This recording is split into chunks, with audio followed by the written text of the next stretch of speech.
Welcome once again to our continuing series on ESG reporting and regulatory developments. I am your host, Harshit Simha, and in today's session I will be examining the latest and highly significant update issued by the Securities and Exchange Board of India, SEBI, the Master Circular on Compliance with the Listing Obligations and Disclosure Requirements, LODR, Regulations, 2015, released on the 30th of January 2026. This comprehensive Master Circular represents a major step toward regulatory consolidation and clarity. By integrating and superseding all relevant circulars and directions issued up to the 30th of December 2025, SEBI has created a unified and authoritative reference document for listed entities, compliance officers, company secretaries, independent directors, and other key stakeholders. The circular is effective from the 30th of January 2026 and is intended to streamline interpretation, enhance transparency, and strengthen governance standards within India's capital markets framework. Given its breadth, technical depth, and practical implications, this development warrants detailed examination. Accordingly, we will explore the circular through a structured three-part series, analyzing its key provisions, compliance expectations, governance implications, and the strategic impact on ESG reporting and corporate disclosures. Slide 2. Regulatory Framework and Key Stakeholders. The regulatory framework and continuity outlined in the Master Circular ensure that all regulated entities operate within a consistent and structured compliance environment. The circular consolidates existing rules, strengthens governance, and enhances clarity by providing comprehensive guidance on regulatory obligations. A key focus is the rescission and continuity principle, which maintains the validity of earlier circulars and instructions unless specifically withdrawn or modified.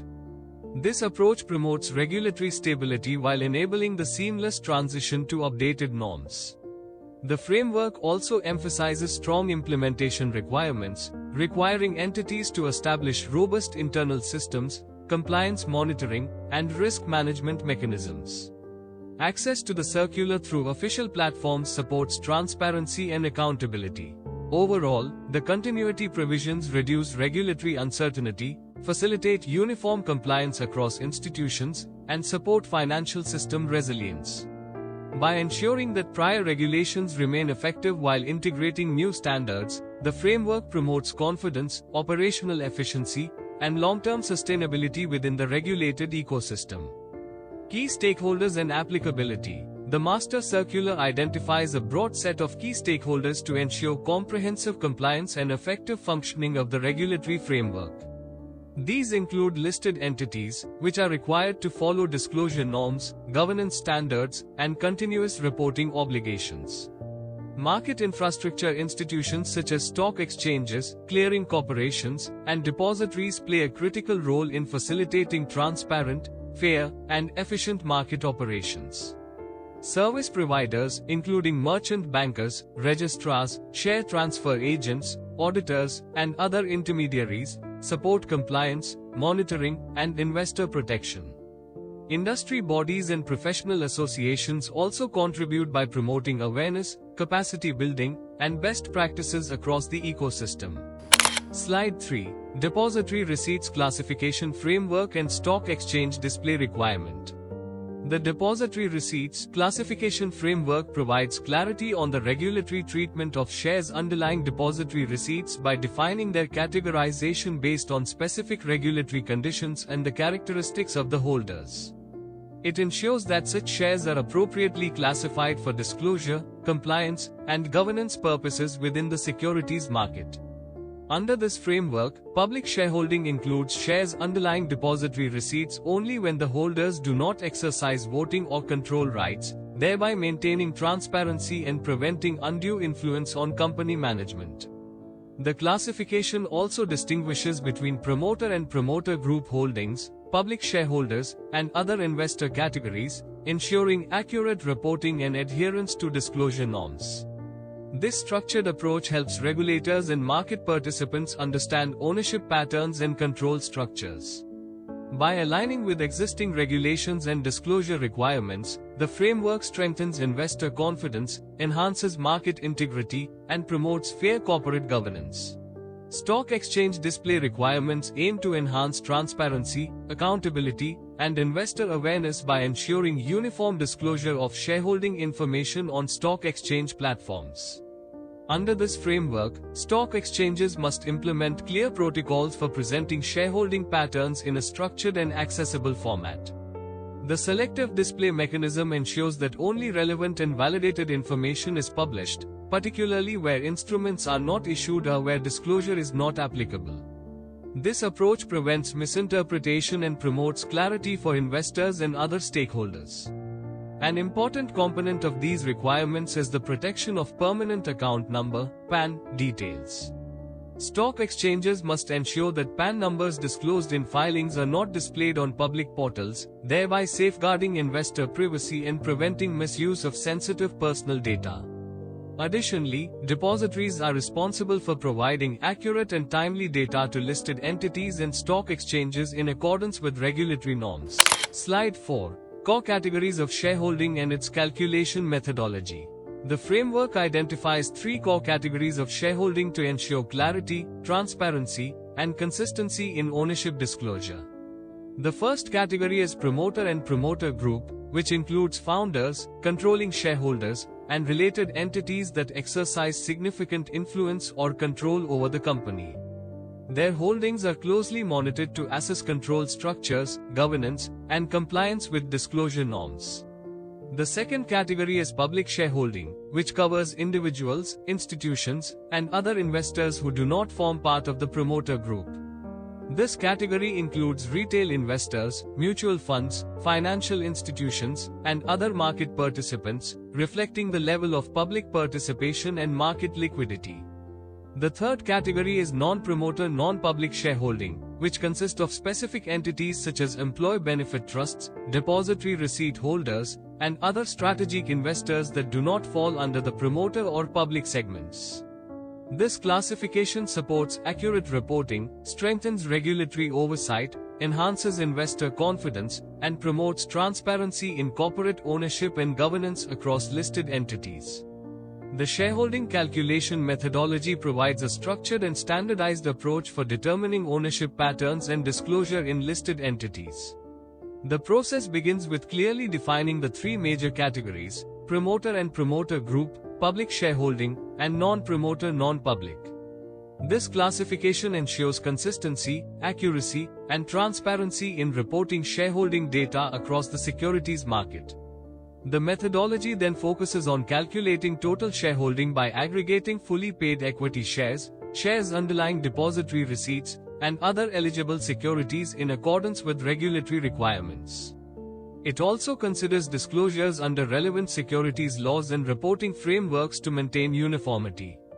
Finally, percentage holdings are determined by comparing each category's shareholding with the total issued capital.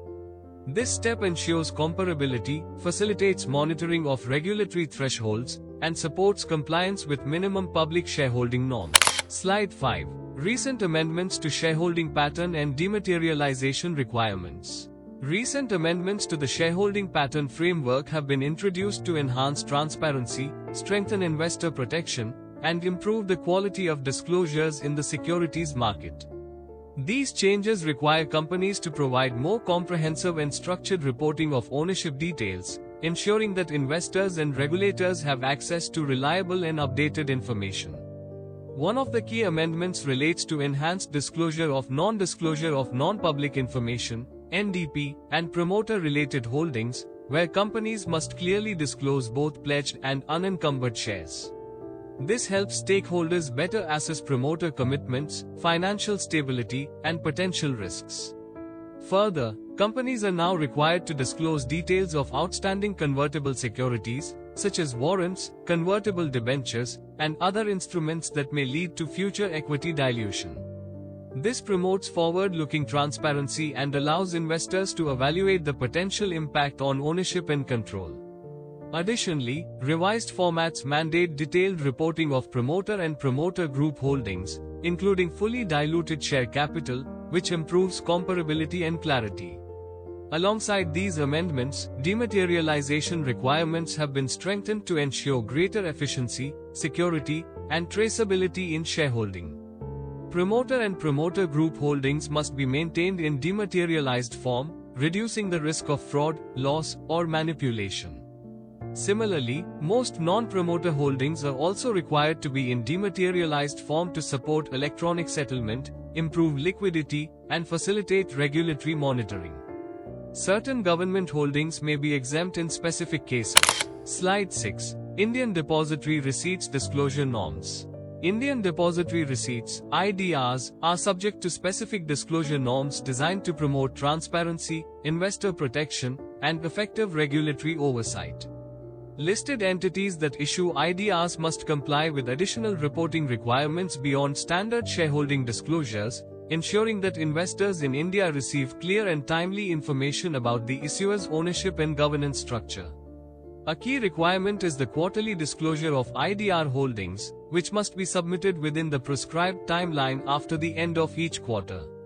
This enables regulators and investors to monitor changes in ownership and assess market dynamics effectively. Another important aspect of the framework is compliance with home country regulations. IDR issuing companies must adhere to corporate governance and disclosure standards applicable in their home jurisdiction while also meeting Indian regulatory requirements. This dual compliance approach strengthens cross-border transparency and aligns global best practices with domestic expectations. The norms also require comparative analysis of governance practices between the issuer's home country and Indian regulations. Such analysis highlights any gaps and supports informed decision-making by investors. Additionally, companies must ensure website disclosure of all information submitted to stock exchanges, making it easily accessible to stakeholders. The framework further includes provisions for two-way fungibility, allowing conversion between IDRs and underlying shares under regulatory guidelines. Slide 7. Key compliance takeaways. The key compliance takeaways emphasize the importance of robust disclosure, transparency, and adherence to regulatory standards by listed entities. One of the primary requirements is the timely submission of quarterly shareholding patterns. Companies must ensure accurate classification of shareholders and submit disclosures within prescribed timelines to maintain regulatory compliance and support investor confidence. Regular monitoring and validation of shareholding data are essential to avoid discrepancies and regulatory penalties. Another significant aspect is the achievement and maintenance of dematerialization targets. Listed entities are required to hold promoter and promoter group shares in dematerialized form to enhance efficiency, reduce risks associated with physical securities, and strengthen monitoring mechanisms. Additionally, companies must work towards ensuring that a substantial portion of non-promoter shareholding is also dematerialized, thereby supporting electronic settlement, improving liquidity, and promoting transparency in ownership. Enhanced transparency is also a core takeaway, with a focus on comprehensive disclosure of shareholding structures, including non-promoter non-public holdings. Detailed reporting of convertible instruments, pledged shares, and fully diluted capital helps investors understand potential risks and future ownership changes. Slide 8. Financial Results Disclosure Requirements. Financial results disclosure requirements form a critical component of corporate transparency and investor protection. These requirements ensure that listed entities provide timely, accurate, and comprehensive financial information to stakeholders, enabling informed investment decisions and strengthening market integrity.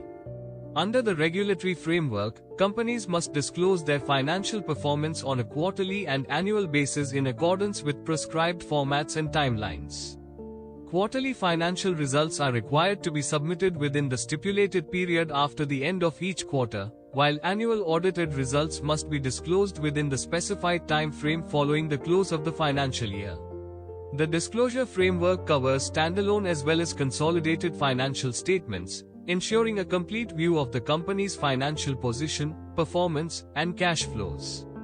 Listed entities are also required to publish limited review reports for quarterly results and audited reports for annual results, thereby enhancing reliability and credibility. In addition, companies must follow uniform accounting standards, ensuring comparability across firms and sectors. Another important aspect is the mandatory publication of financial results on stock exchange platforms and company websites. This promotes accessibility, transparency, and equal information dissemination among investors. The framework also requires disclosures regarding related party transactions, segment reporting, and material financial developments, ensuring comprehensive coverage. Slide 9. Standardized financial result formats and segment information disclosure. Financial results disclosure requirements aim to ensure transparency, comparability, and consistency in financial reporting by listed entities. These requirements mandate companies to prepare and disclose financial statements in accordance with applicable accounting standards, such as Indian accounting standards or relevant regulatory frameworks. The objective is to provide investors and stakeholders with reliable and uniform financial information for informed decision-making. Listed entities must present key financial components, including the statement of profit and loss, balance sheet, and cash flow statement, in prescribed formats. These disclosures must follow sector-specific regulatory guidelines, particularly for banking, insurance, and other financial institutions. The framework also emphasizes the importance of comparative reporting, requiring companies to present current period results along with corresponding figures from previous periods. This ensures clarity, helps track financial performance trends, and enhances analytical assessment. Segment information disclosure is an essential requirement that enhances transparency by providing detailed insights into the performance and financial position of different business segments of a listed entity. This framework ensures that investors and stakeholders can evaluate how various divisions contribute to overall profitability and risk.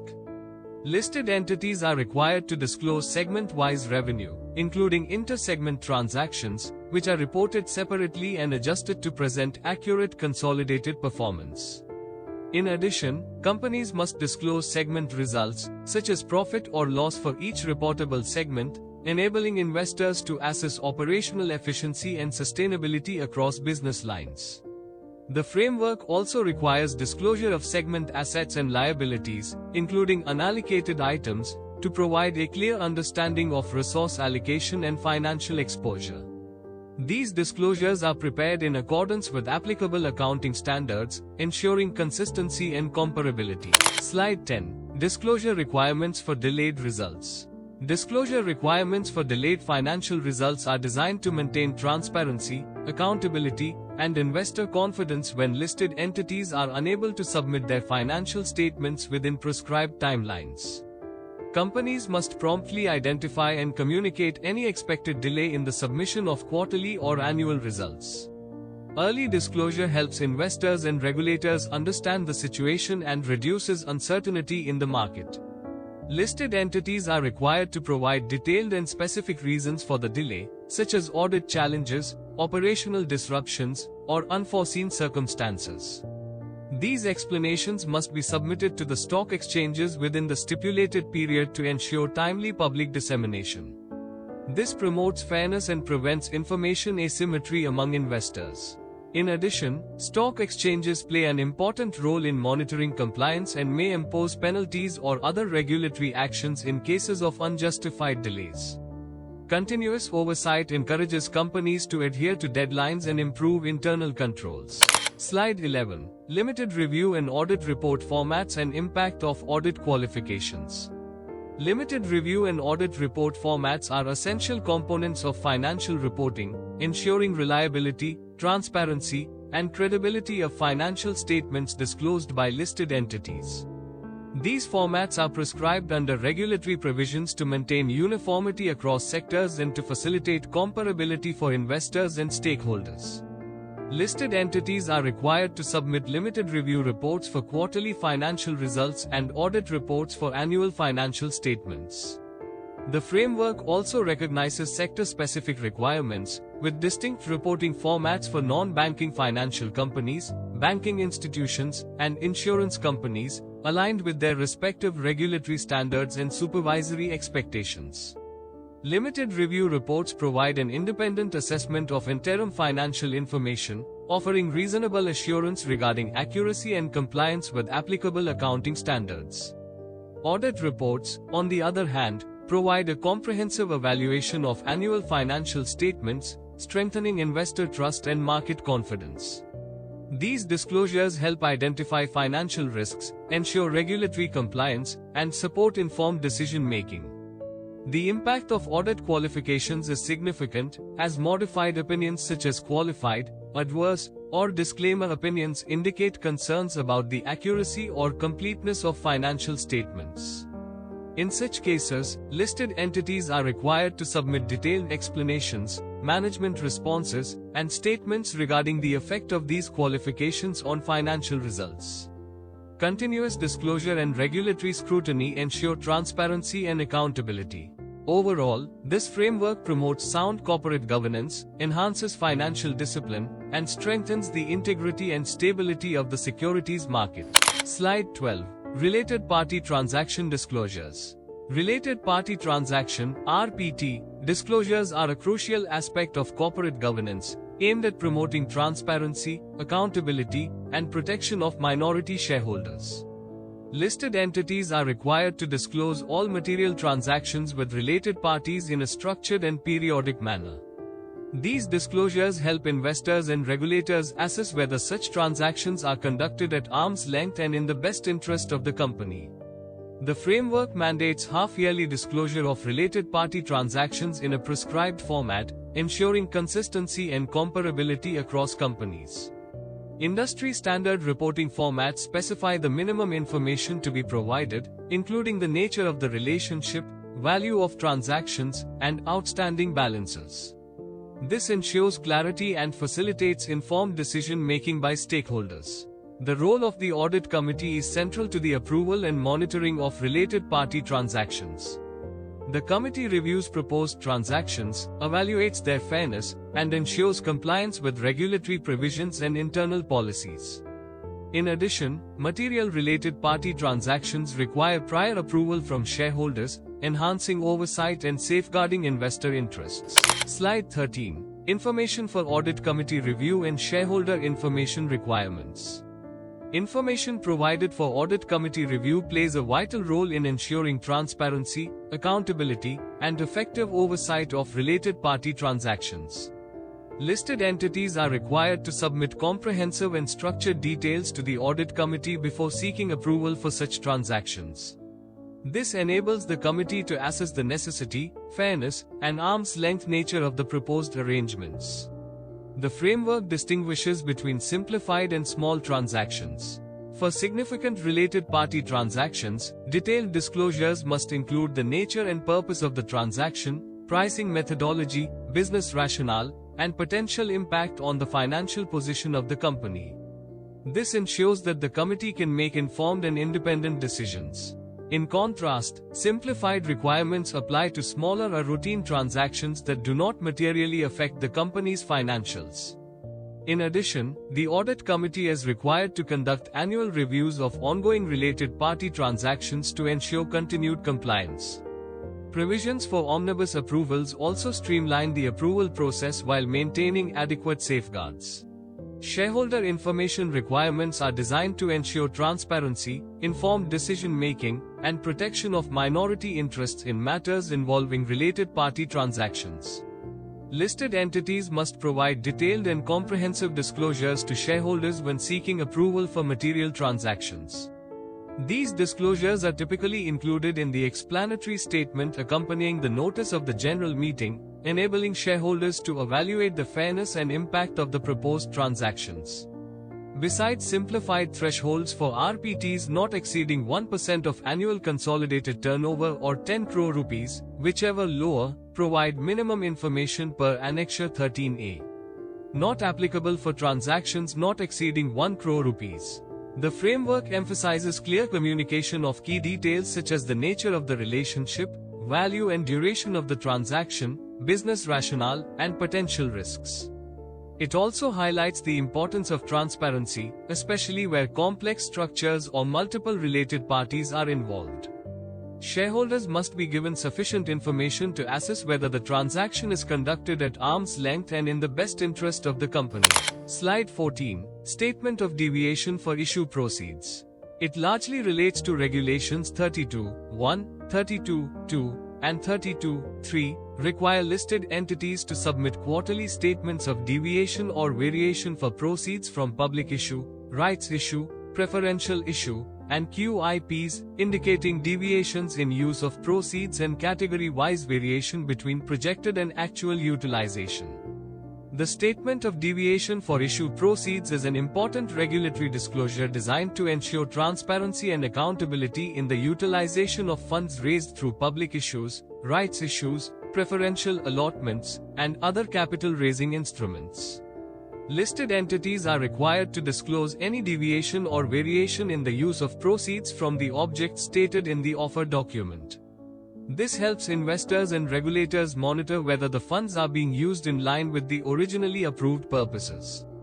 The Audit Committee plays a key role in reviewing the statement, ensuring that any deviation is justified, reasonable, and aligned with the company's strategic objectives. The committee also monitors ongoing utilization to ensure corrective measures where required. Additionally, the statement must be submitted to stock exchanges and disclosed to shareholders, ensuring public access and transparency. Further continuous monitoring is must, thus companies must prepare and submit the statement on a periodic basis, typically on a quarterly basis, until the entire amount raised is fully utilized. The disclosure should clearly highlight the amount allocated, the actual amount utilized, and the extent of deviation, if any. Such reporting promotes financial discipline and prevents misuse or diversion of funds. Slide 15. Key takeaways. Financial disclosure excellence. Financial disclosure excellence is fundamental to maintaining transparency, accountability, and investor confidence in the securities market. One of the key takeaways is the importance of timely submission of financial information. Listed entities must disclose quarterly and annual results within prescribed timelines, and in case of delays, provide clear and justified explanations. Timely disclosures enable investors to make informed decisions and reduce information asymmetry. Another critical aspect is comprehensive and high-quality reporting. Companies are required to provide detailed disclosures on related party transactions, audit qualifications, and utilization of issue proceeds. These disclosures support effective oversight by audit committees, shareholders, and regulators, ensuring that financial practices remain fair and transparent. Standardized reporting formats also play a vital role in enhancing comparability and consistency across listed entities. The use of integrated financial filing frameworks improves accessibility, accuracy, and uniformity of financial data, enabling better analysis and benchmarking. Governance excellence is at the core of financial disclosure. Strong internal controls, ethical practices, and proactive stakeholder communication promote accountability and long-term value creation. Overall, financial disclosure excellence strengthens corporate governance, enhances market integrity, supports regulatory compliance, and fosters trust among investors and other stakeholders. This brings us to the conclusion of Part 1 of the SEBI Master Circular on LODR compliance. In the forthcoming session, next we will commence Part 2, focusing on annual disclosures, secretarial audit and sustainability reporting under the SEBI Master Circular on LODR compliance, as updated on the 30th of January 2026. We encourage you to remain connected with our channel, actively engage with the content, and share these insights within your professional networks. Your continued support and recognition, through subscribing and enabling notifications, are deeply appreciated. We extend our sincere gratitude for your sustained engagement and participation. We wish all our viewers continued success, along with a happy, healthy, and prosperous journey ahead. Until we meet again, thank you and goodbye for now.